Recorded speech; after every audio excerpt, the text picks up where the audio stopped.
Are you tired of working your fingers to the bone? Are you tired of working on something that doesn't seem to be working for you? Have you struggled at figuring out, like, I'm really looking to hit my lick. I want to make my family set for life. I was there for a very long time. You don't have to be there as long as I was there. In fact, I'm going to show you today access to a, quote, shortcut that can make your family set for life and legacy. And that is this. The first statement I'm going to make, I got this from Daniel Priestley. He's the author of Oversubscribed. He's also the author of 24 Assets. He's also the author of Key Person of Influence. This guy made a statement that made so much sense. He said, income follows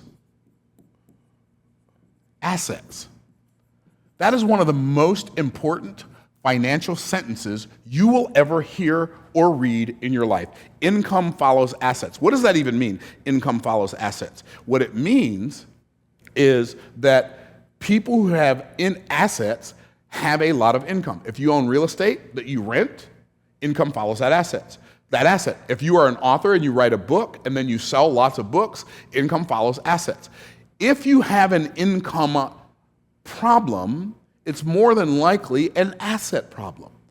If you only have a job, the only asset that you have is your time, because you're selling your time to somebody else for a little bit of their money. You're probably selling a lot of your time for a little bit of somebody else's money. My recommendation for you would be to start focusing on producing and creating income-producing assets, because income follows assets. Now, here's the formula.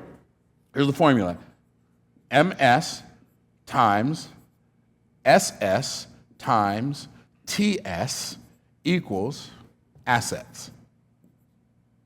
What does that even mean? Well, here's what it means. By the way, these assets, in fact, this is so good, I could spell assets like this. Income equals assets. Now, so what is this MS times SS times TS equals asset? Mindset. And I know mindset's one word, but I'm writing it as two words. Mindset times skill set times tool set equals assets. So when you have the right mindset and you multiply that times the right skill set and you multiply that times the right tool set, then you have assets. Now here's what's cool. When I say mindset, everybody talks about mindset, but almost nobody tells you what mindset is. What is mindset? Well, if you think about set, like if I say set the thermostat, what am I doing? I'm deciding in advance what I'd like the outcome to be, and then I'm doing everything that I'm doing around that, where that thermostat is set. When I set the cruise control in my car and I'm driving, I get to a certain speed, and then I push what? The button's called what? Set. Right? Set means it's ready. It's already determined.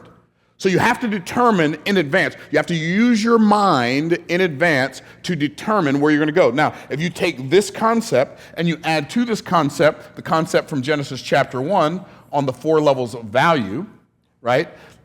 By the way, 4 levels of value. When I say 4 levels of value, I just did a video on this a couple weeks ago, so I'm not going to go into great detail, but 4 levels of value, we are paid in direct proportion to the value that we create for somebody other than us.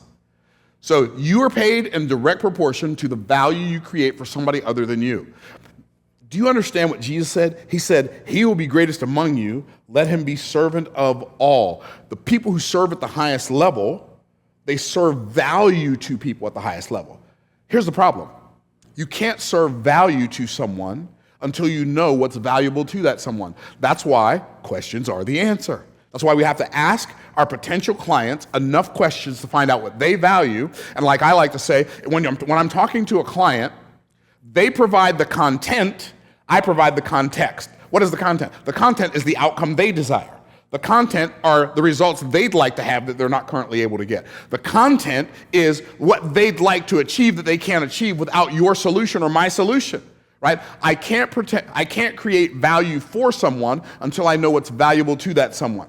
And I find out what's valuable to that person by having a conversation, asking questions, and then determining what are their past perceived voids. What are things that they've perceived in the past we're missing? That's where our values come from. Our values come from things that we perceive we're missing in the past. And in my video, when I talked about this, like when I was growing up, I never saw my parents buy a nice car. Never. All the cars my parents bought when I was growing up, on the low end, they might cost $50. I've even seen my dad buy a car for $25. They might cost $500. That would be an expensive car for us growing up, right?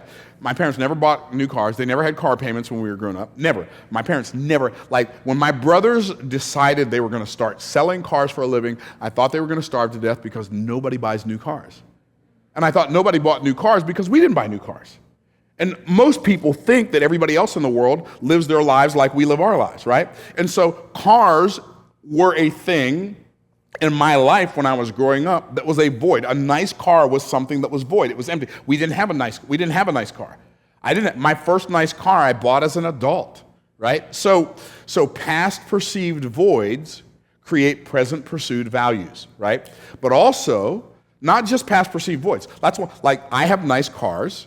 In fact, and I have a nice house too. My house, I live in a nice house in a nice neighborhood, in a gated community, blah, blah, blah. But my cars are worth more than my house. Some people say, well, your priorities are out of order. Well, my priorities would be out of order if I were you, right? But I'm me. It's my wife and myself. We live in a 5-bedroom house, and 2 of the bedrooms, one's an office, one's a biohacking room, and then 3 of the bedrooms are still used as bedrooms. We don't need a bigger house than that. We could have a bigger house than that. I could have a 25-bedroom mansion if I wanted to. That's not something I value. I've already lived in a mansion. It was fun. It was great for the time it lasted. I don't really have a desire to live in a mansion again. I may buy another mansion eventually if it's something that my wife and I decide we want to do at some point in the future. But right now, it's not a void. It's not something that I feel like, oh man, I just need to live in a bigger house. I don't go into all the rooms that are in the house I live in now, right? So I go in my dining room 3 times a year, right? I might go in my living room 5 times a year. And usually lately, I've only gone in my living room when my tailor comes to deliver my suits, right? And then I sit down and I talk to her in the living room, and she shows me the suits, and she shows me some other stuff that she wants to sell me. And bada bing, I don't go in we do no living in the living room. We do no dining in the dining room. I eat in the kitchen, right? What do I need a bigger house for with another formal dining room that's even bigger for the people that I don't invite to my house? It doesn't make any sense, right? But I like cars. Grew up working on cars, but we didn't have nice cars. So now I have nice cars, right? Past perceived voids create present pursued values. But another thing that creates value for people, so if you can figure out what they felt like was missing their whole life, or something they feel like is even missing now, you can create value for someone because you know it's valuable to that someone. Does that make sense to everyone? Yes? Hey there, my friend. I just want to share with you one of the best business books you'll ever have the opportunity to read. It's called B.O.S.S Moves. BOSS does not mean you bossing me around or me bossing you around. It's an acronym that stands for Business Optimization Success Secrets. And this is Business Optimization Success Secrets from $1 Million Roundtable. I have one client who read this book and in 2 months made $800,000 from what he learned. I want to give you the opportunity to get this book by clicking the link below, or just go to bossmovesbook.com and get your copy today. And now, back to the video you were watching.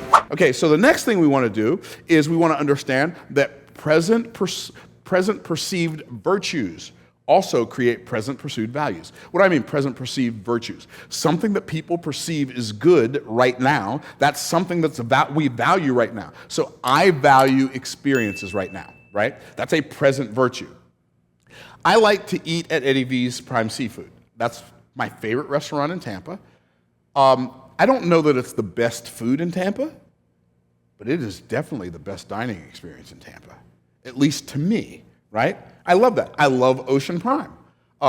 It's one of the best dining experiences in Tampa. I want to go and have a good experience with my family where we don't have to cook anything, we don't have to clean up anything, where they're going to wait on you hand and foot. Now, I know that sounds crazy, but that's a present, it's not even so much that they're serving me at that level. But when I go with family or I go with friends, the fact that I can see this great service being provided for people that I care about, that's valuable to me, right? So present perceived virtues also create present pursued values. So when I know what somebody sees as valuable or important right now, now I know what to talk to them about. I know what to offer them. I know what kind of offer to make, right?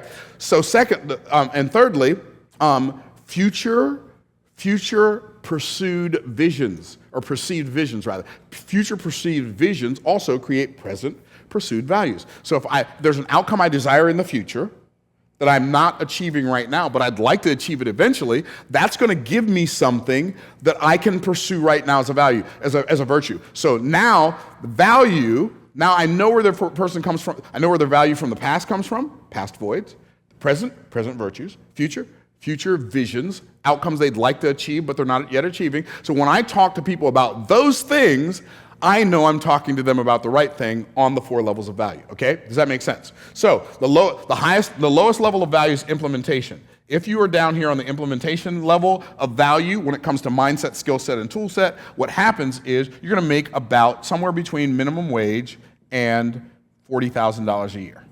You make $40,000 a year. If you're a manager at Taco Bell, you're making minimum wage if you're making tacos at that Taco Bell, right? So somewhere, or if maybe you're a mechanic, and you might even make $80,000 a year. If you're a mechanic, you work on a Rolls Royce or a Lamborghini or something, you might make $80,000 a year as an implementer.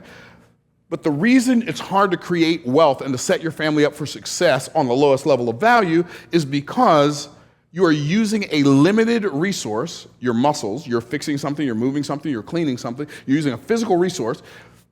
Wealth is a spiritual outcome. If you're using a physical resource to produce a spiritual outcome, the spiritual outcome has to be limited. Are y'all tracking? So wealth is a spiritual outcome. I don't have time to prove that to you right now. Go back and watch one of my other videos. I don't know which one. Watch all of them. It's bound to be in one of them. I know it's in one of them. Okay, so I'm using a physical resource to produce a spiritual outcome, but I'm taking that spiritual, I'm using my muscles over time, and time is a limited resource. So I'm multiplying a physical resource times a limited resource, and I'm attempting to produce an unlimited result. That's why I'm stuck. I'm working hard on the wrong thing. People will maintain a state of physical diligence so they can maintain a state of mental laziness. They will work hard at what's not working so they don't have to think about what would work better. I've seen people do it, like I've watched people do it, and they'll say, I've got 40 years of experience driving this forklift. I don't know how to do anything else. I've got good news for you, buddy, and bad news. First of all, the bad news. You don't have 40 years of experience driving a forklift because it don't take that long to learn how to drive one. You have 2 weeks of experience repeated over a 40-year time period. That's very different. Secondly, in 40 years, you can learn how to do brain surgery. So don't say, I don't know how to do anything. You haven't taken the time to learn how to do something new, perhaps. But it's not that you can't learn it. It's just that you never thought about it before, because most people spend so much time working on what's not working that they don't take time to figure out what would work better. Okay, cool. Lowest level of value. Second level of value is called unification.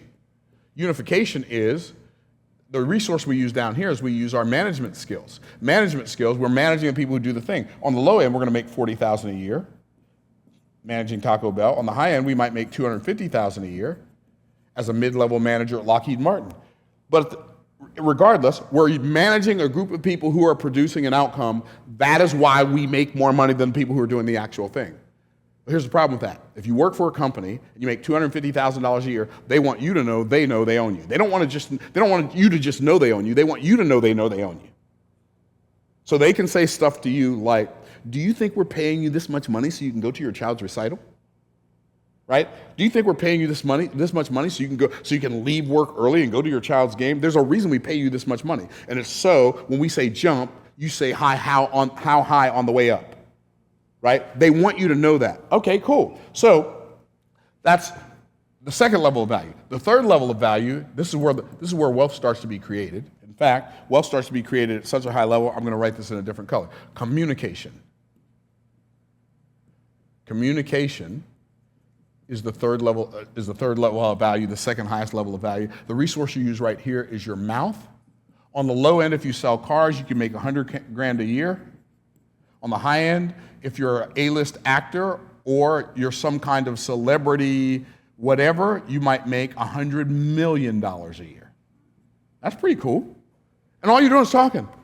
Now here's the caveat. You have to have a mouth and you have to learn how to use it effectively, right? So having conversations that create cash flow, creating messages that move the masses.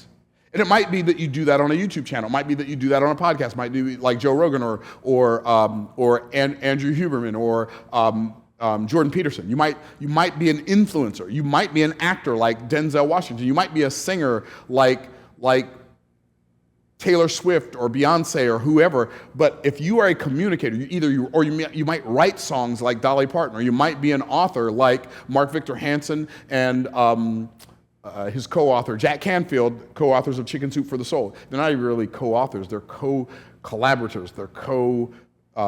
They basically collect other people's stories and put them in a book and sell the books back to the people who gave them the stories. It's like, that's a level of genius that I haven't mastered yet, right?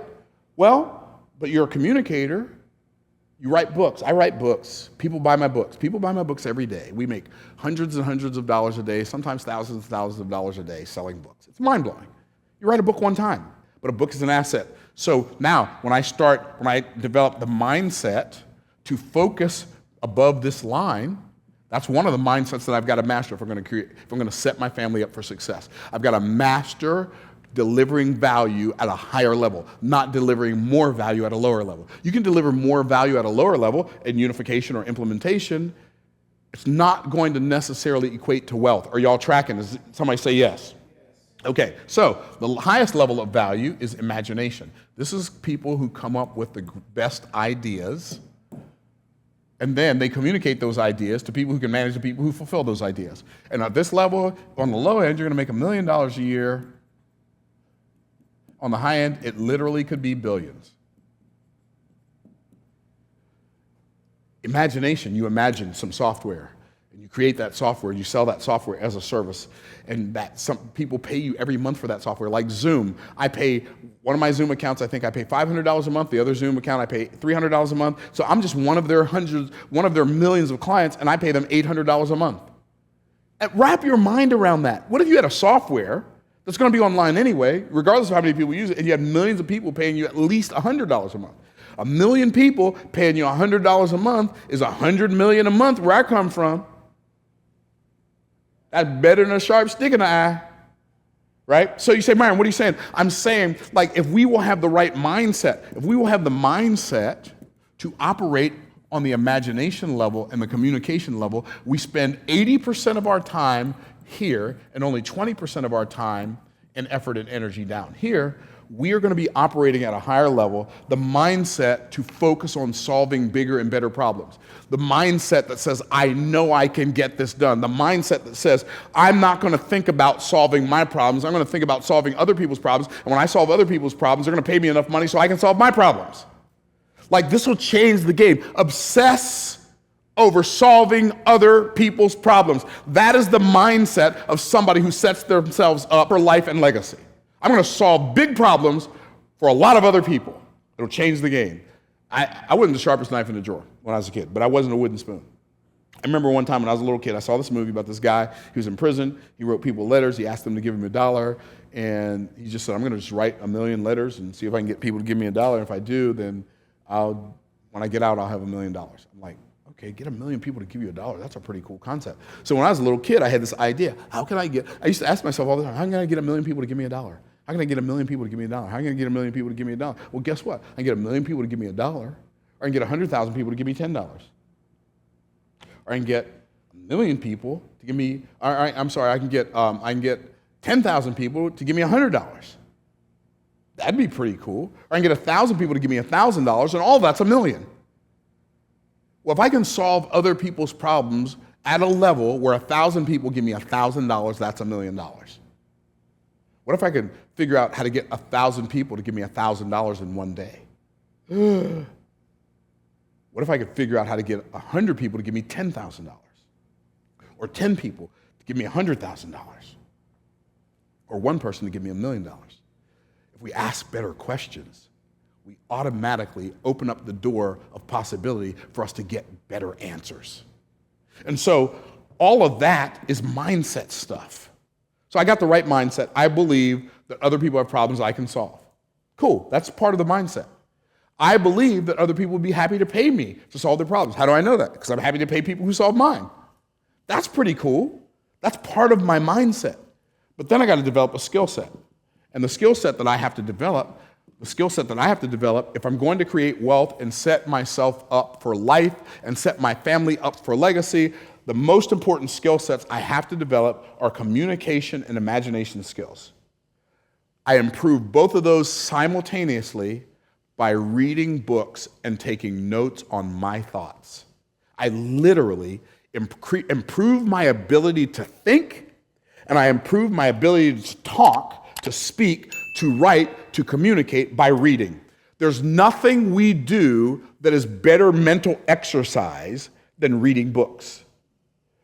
I also love to listen to audiobooks. But if I listen to a really, really good audiobook, after I listen to it, I'm going to read it. I'm going to read it so I can take notes on my thoughts while I'm reading it. And when I take notes on the thoughts that I'm reading, so I'm a little weird, and I learned this little methodology from my daughter. When I'm reading a book and I'm taking notes, sometimes I'll highlight something in the book, but I'll use sticky notes. And I'll write down my thoughts about what they said on a sticky note, and I'll put it on that page in the book. And some pages have 15 sticky notes on one page. Like books that are really, really like dense and thick and rich with content, I'm going to have 15 sticky notes. I'm going to tell you one of the most valuable things you will ever learn to do with regard to mindset and the skill set of communication. When you listen to a sermon, I learned this from Charlie Tremendous Jones in his book, Life is Tremendous. I learned this when I was 21 years old, and learning this one concept has made me millions of dollars. Here's what he said. When you go to a seminar or you read a book or you listen to a sermon and somebody says something that really resonates with you, don't write down what they said. Write down what you thought of as a result of what they said. It changed my life. It changed my life. That's why I call, when I read a book, the notes that I take, I call it Charlie Jonesing. I Charlie Jones the content. So now I got an idea from Abraham Lincoln. Abraham Lincoln said, I will prepare myself and perhaps my time will come. Myron Golden says, my time is going to come whether I prepare myself or not. If I'm prepared when my time comes, it will reveal me. If I'm not prepared, it will expose me. I don't desire to be exposed. I desire to be revealed, right? So I'm going to make sure I'm prepared. What did I do? I didn't just write down what he said. I wrote down what I thought of as a result of what he said.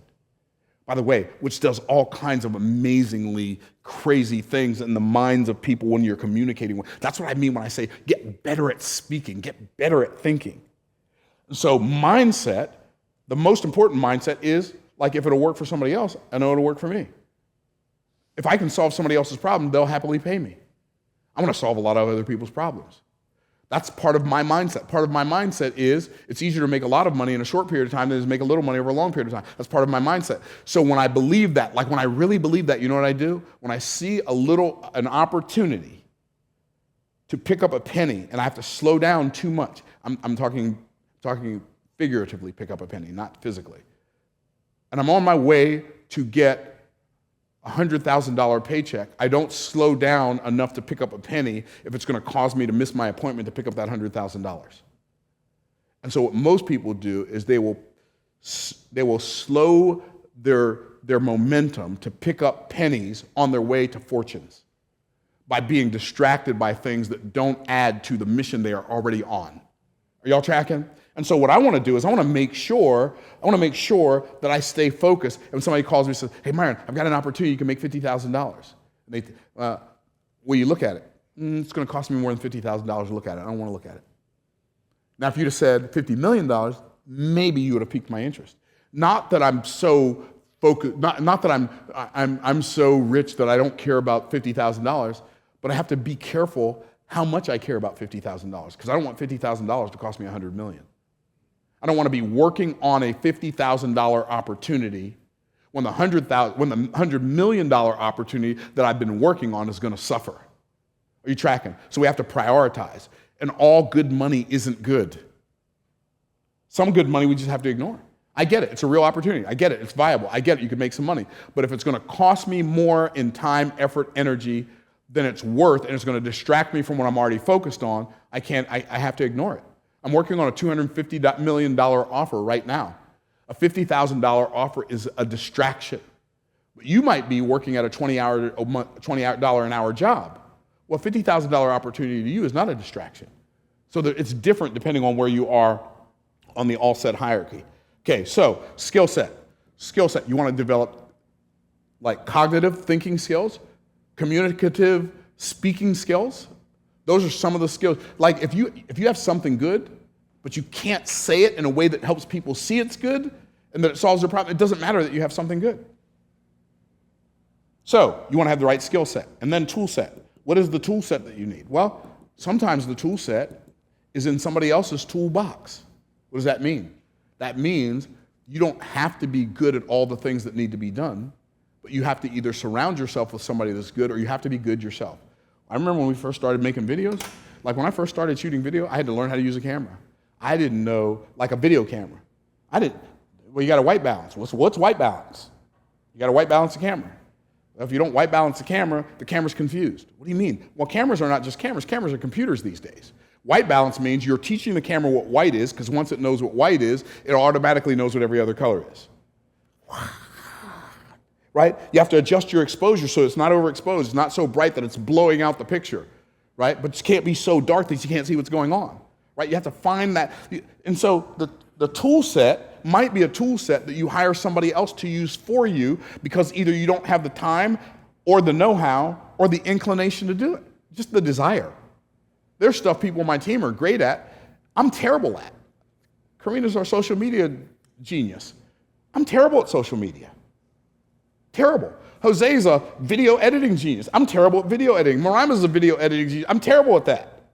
Like, there are people in our organization who are great at stuff that I'm terrible at. And there are other people on our team who are great at stuff. I'm not naming people because I'm giving people credit. I'm naming people to help you understand that you have to surround yourself with people who are strong where you're weak and who are good where you're bad.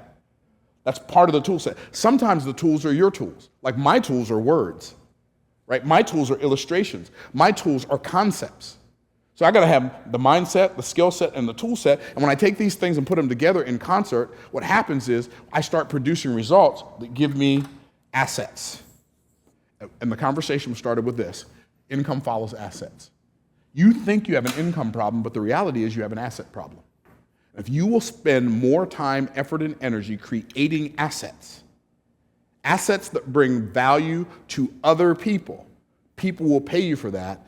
Income can follow your assets, and then you can start compounding your assets. If you start compounding your assets, your income will compound automatically. How do you set yourself up for life and legacy?